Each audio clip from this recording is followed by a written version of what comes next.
E aí, pessoal, estamos de volta agora com um assunto bacana de se estudar: razão e proporção. Então, vocês que ainda estão com dúvidas sobre razão e proporção, vem para cá tirar sua dúvida comigo.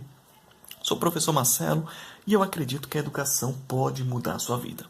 Então, vamos falar aqui passo a passo o que é razão e o que é proporção, fazer alguns exemplos, sobre eles e bola para frente. Vamos lá.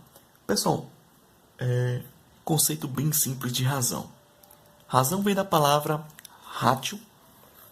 Vem para cá. Razão vem da palavra do latim ratio.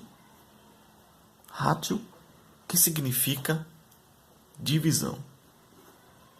Significa divisão.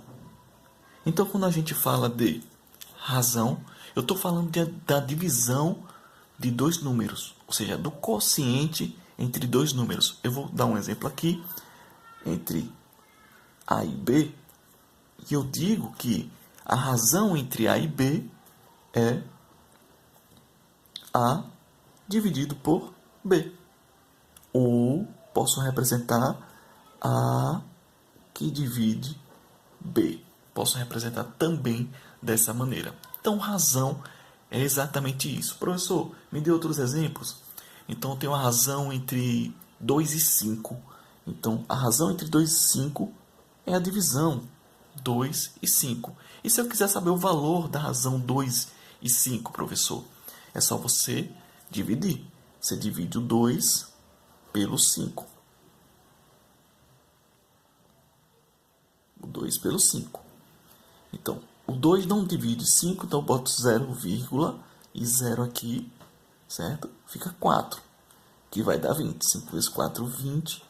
Sobra 0 no resto. Então, a divisão, ou seja, a razão entre 2 e 5 dá 0,4. Bacaninha, pessoal? Lembrando que na razão, vou colocar aqui um exemplo. Por exemplo, na razão entre 1/2, eu tenho que o numeral de cima é o numerador e o numeral de baixo é denominador. Isso é importantíssimo, pessoal, você entender. Sendo que na razão, o numerador é conhecido como, fazer de outra cor, antecedente. Antecedente.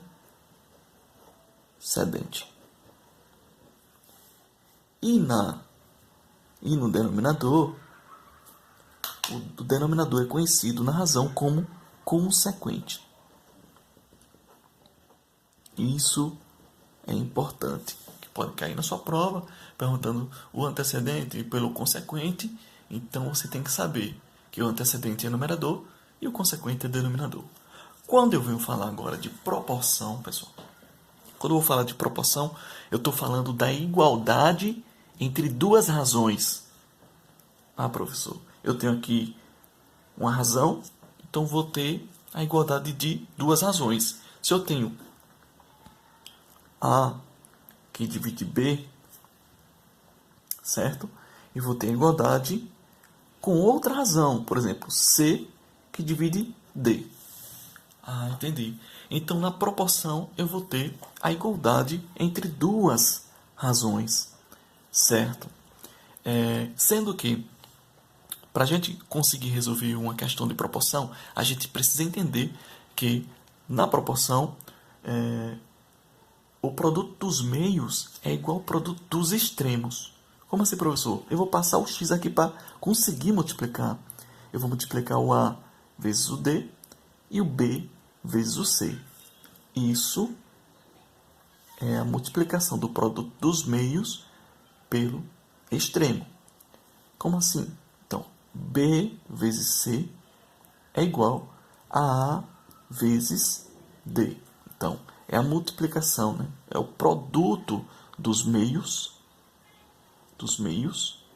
pelo extremo. Então, vou ter sempre isso. Então, você tem que estar em mente exatamente essa informação sobre proporção. Ok, pessoal? Vamos passar adiante aí no assunto. Então, vamos praticar um pouco. Aqui ele diz que uma escola tem 1.200 metros quadrados de área construída e 3.000 metros quadrados de área livre. A razão da área construída para a área livre é... Então, perceba, pessoal, que ele nos dá uma informação que a escola tem 1.200 metros quadrados de área construída. Posso colocar a informação aqui, primeira. 1.200 metros quadrados de área construída e 3.000 metros quadrados de área livre. Ele quer a razão, ele nos quer a razão da área construída para a área livre. Então, é sempre nessa sequência. Se ele te dá o primeiro, ele vai ser o antecedente. Se ele fala por último, é o consequente. Então, aqui é o antecedente e aqui é o consequente. Quem foi que ele falou primeiro, pessoal? O antecedente, quem foi? A área construída. Então, aqui é 1.200. Depois ele falou da área livre. 3.000. Então, é o consequente. Então, a razão da área construída para a área livre é 1.200 dividido por 3.000 e só. Se ele pedir para você simplificar, você vai simplificar até chegar a um momento que você não consegue mais simplificar. Esse zero aqui de cima corta com o de baixo, elimina esse outro zero com esse outro zero e aqui sobra 12 por 30. Ainda dá para simplificar? Dá para simplificar. Se é tudo par, em cima e embaixo, dá para simplificar por 2. Em cima e embaixo. 12 por 2, 6. 30 por 2, 15.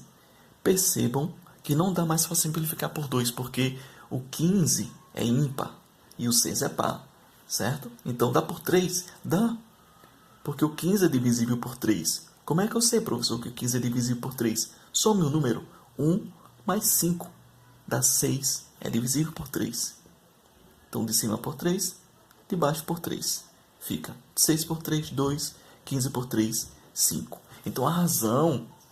Nós terminamos ali. Não conseguimos mais simplificar. A razão da área construída para a área livre é 2/5. Ok, pessoal? Então, aqui na questão, seria a letra E. Ok? Vamos passar aí adiante. Vamos para um conteúdo também muito importante, que é a aplicação do conceito de razão. Essa aplicação é bastante importante. Vamos trabalhar com escala. Escala de quê, professor? De mapas. Então, eu tenho aqui a medida no mapa. Aqui em cima é a medida no mapa. Ok? E embaixo é a medida real que ele te dá. É a medida real. Ah, professor, entendi. Então, aplicação do conceito de razão para escala, eu tenho que a medida do mapa é dividido pela medida real. Então, bacana. Se eu decorei essa formulazinha aqui, eu faço qualquer questão. Vamos ao exemplo aqui embaixo.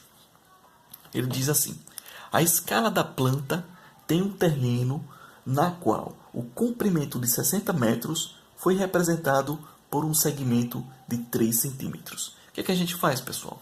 A gente faz a fórmula escala. A escala vai ser igual. Passa o traço de fração. Então, o que é que eu vou procurar? Procura a medida do mapa e a medida real.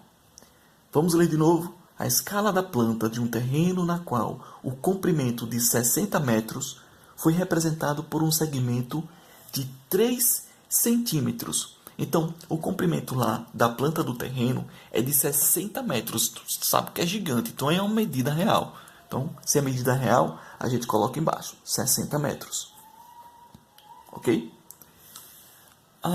E o segmento lá representado foi em 3 centímetros. Coloca em cima, que é a medida do mapa, 3 centímetros. Professor, mas eu não posso trabalhar, eu sei disso que eu já estudei, eu não posso trabalhar centímetros com metros. Então, eu vou ter que transformar o centímetro em metro ou o metro em centímetro. Qual melhor? É melhor você transformar metro para centímetro. Ok? Então, vamos trabalhar aqui. nós temos que escala vai ser igual, passa o traço, nós temos aqui 3 centímetros em cima e embaixo 60 metros. Vamos transformar. Eu tenho que, na escala, metro passa para decímetro, que passa para centímetro e depois para milímetro, certo? Então, de metro para decímetro, eu passo 10, certo? Para centímetro, multiplico por 10 de novo. Para milímetro, 10. Isso tudo multiplicando. Logo, se você está em metros, 60 metros, vou passar para cá, multiplicar por 10, depois por 10 de novo. Então, vou multiplicar por 100. 60 vou multiplicar por 100, que vai ser igual, é só somar os zeros. Tenho 60 e acrescento os 2 zeros, certo? Fica 6.000. 6.000. Dá para encontrar na questão já, a escala vai ser 3 centímetros sobre 6.000 centímetros. Ainda não dá para encontrar. Então, eu simplifico ainda. Professor, simplifico por quanto? Você vai simplificar por um número que consiga simplificar em cima e embaixo ao mesmo tempo, certo? Por 2 eu não posso. 3 não consegue simplificar por 2. Por 3. Porque o 6 a gente consegue e o 3 também. Vai ficar 1. 6 por 3 dá 2 e a gente mantém os zeros. Então, a escala aqui, a escala é representada por 1 sobre 2.000. Ou 2.000. É assim que a gente representa, é assim que a gente estudou. Então, a questão certa é a questão letra B. Ok, pessoal? Vocês que tiveram alguma dúvida aí, se eu falei muito rápido, né? Então, deixa aí no comentário que eu vou estar tirando todas as dúvidas de vocês. Valeu, pessoal? Obrigado, tchau, tchau.